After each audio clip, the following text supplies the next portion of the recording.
ခြေသားတို့တဲ့တတိတရားလက်ကင်ထားပြီးတော့သီလကိုလည်းပြည့်စုံအောင်စောင့်တည်ပါမိမိတို့ရဲ့စိတ်ကလေးကိုလည်းပဲကိလေသာရန်သူတွေအဝင်မခံရအောင်လို့ခြေသားတို့စောင့်ရှောက်ပြီးတော့နေပါဒီပါဠိတော်မှာလဲစကားနှစ်ခွန်းစကားဘယ်နှခွန်းယောဣမသမိန်ဓမ္မဝိနယေအပ္ပမတောဝိဟတတိပါယဇာတိတံတာရံဒုက္ခတံတံကရိတတိယောဣမသမိန်ဓမ္မဝိနယေအပ္ပမတောဝိဟတတိပါယဇာတိတံတာရံဒုက္ခတံတံကရိတတိဘေကဝေယံတော်မြတ်ဥရှိသားတို့ယောအမတ်မတင်အကျဉ်သူသည်ဣမသမိန်ဓမ္မဝိနယေတရားသဖြင့်ဆုံးမရာဤဓမ္မဝိနယသာသနာတော်များ၌အပ္ပမတော်အပ္ပမရတရားလက်ကင်ထားလျက်ဝိဟတတိလေတံယပဒမြတ်တာကြံ့ခိုင်နေထိုင်냐အောင်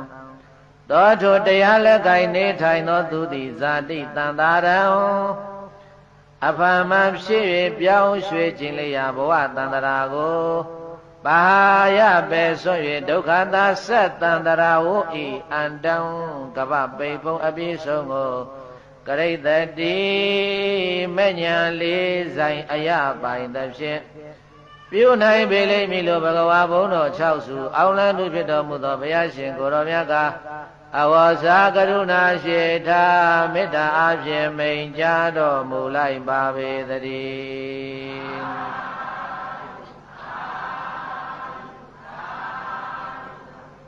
ခြေသားတို့တဲ့သွားထိုင်လျောင်းရဣရိယာပုတ်၄ပါး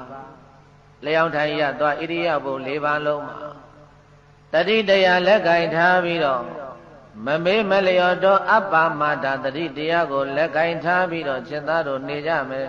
ဆိုရင်တဲ့အဲ့ဒီပုဂ္ဂိုလ်ဟာဇာတိတန်တာရံအပ္ပမဖြစ်၍ပြောင်းရွှေ့ခြင်းလျာဘဝတန္တရာကိုပဟာယပဲဆွ၍ဒုက္ခသာဆက်တန္တာရဝတ္တုခဤအန္တံကပပိဖုံအပြည့်စုံကိုကရိတတိမဲ့ညာလေးဆိုင်အယပိုင်သဖြင့်တတိတရားလက်ကင်ထားပြီးတော့ကြိုးစားရှုမှတ်နေတဲ့ပုဂ္ဂိုလ်တွေဟာမလေးစဉ်ဖို့လေးစဉ်ကိုရရှိနိုင်လိမ့်မယ်လို့အဲ့ဒီမှာဘေသတေဘုရားရှင်ကိုတော်မြတ်သင်္ဃာတို့ကိုဩဝါဒကထာများပေးပါတယ်တညာလုံးဩဝါဒကထာပေးပြီးတော့မနဲ့လင်းတော့ဘုရားရှင်ကိုတော်မြတ်ဝေသာလီမြို့တဲကိုဆွမ်းခံဝင်ပါတယ်ဝေသာလီမြို့တဲဆွမ်းခံဝင်ပြီးတော့ဆွမ်းဖုံးပေးဆွမ်းဖုံးပေးလို့ပြီးတဲ့အခါကျတော့ဝေသာလီပြည်ကို